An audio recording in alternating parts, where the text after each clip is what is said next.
Hi, I'm Dr. Joseph Camille from Georgia Southwestern State University, and today I'm going to talk about Travis Hirschi's social control theory. Now, the starting assumption with Hirschi's theory is that people are capable of engaging in deviance without any priming or prompting. Essentially, people, while in pursuit of their goals or trying to get the things they want, are willing and able to engage in deviance unless there are social bonds or social ties that serve as deterrents. In essence, these bonds sort of create a cost.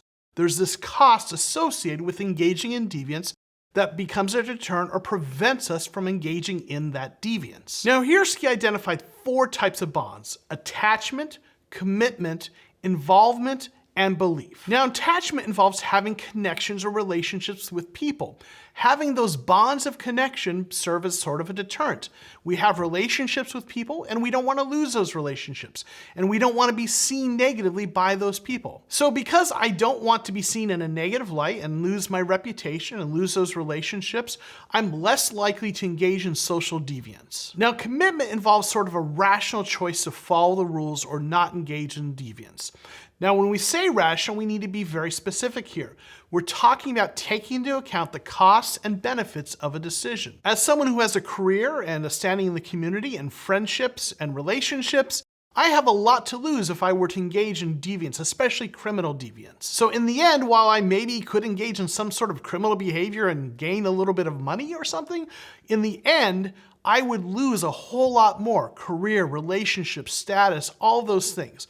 So the rational choice is to not engage in that deviance because of what you stand to lose. Now, it's important to note that the calculus will be different for people in different situations.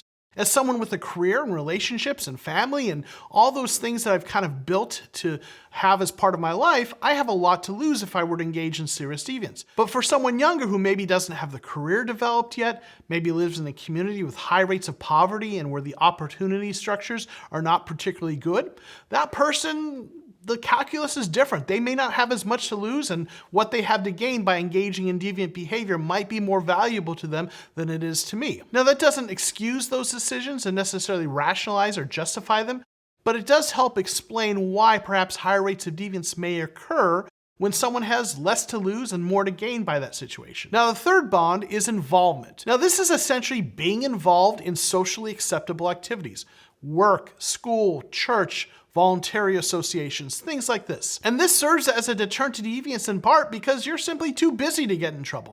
That sort of idle hands are the devil's tool idea is at play here. When you're engaged and involved with other things that are considered socially acceptable, clubs, association, work, things like that, you end up having less time to get engaged with deviance. And by being involved, you also thereby build attachments and get status and standing in those groups and associations that you don't want to lose. So commitment comes back into play. The last bond is called belief. And this is generally one's respect for or belief in the importance of rules and laws. In a sense, this is sort of this larger moral imperative that overrides commitment. Essentially, even when things are rationally in favor of engaging in deviance, even when you know you have more to gain and you're not going to lose something, or you feel like the risk of getting caught is very low, if belief is involved, it can be this sort of thing that overrides that someone believes that even though they could get away with this deviant act, it's important to follow the rules or follow the laws. For example, let's say you were walking down the street and you found a wallet on the ground. And you picked it up and you saw there was an ID in there, credit cards, driver's license, and let's say a couple $100s in cash. Now, you have a lot of things you could do in that situation. You could just take the money and toss it. You could find where that person lives and return the wallet to them. You could mail it to them intact.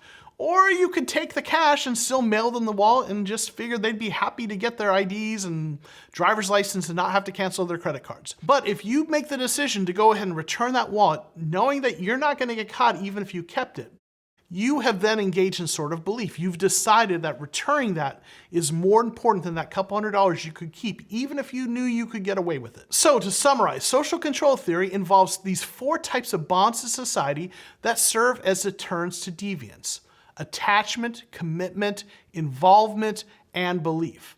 These things all, in a sense, create sort of a cost to engaging deviance that deters or prevents people from doing so. Thanks for watching. Be sure to click like and subscribe.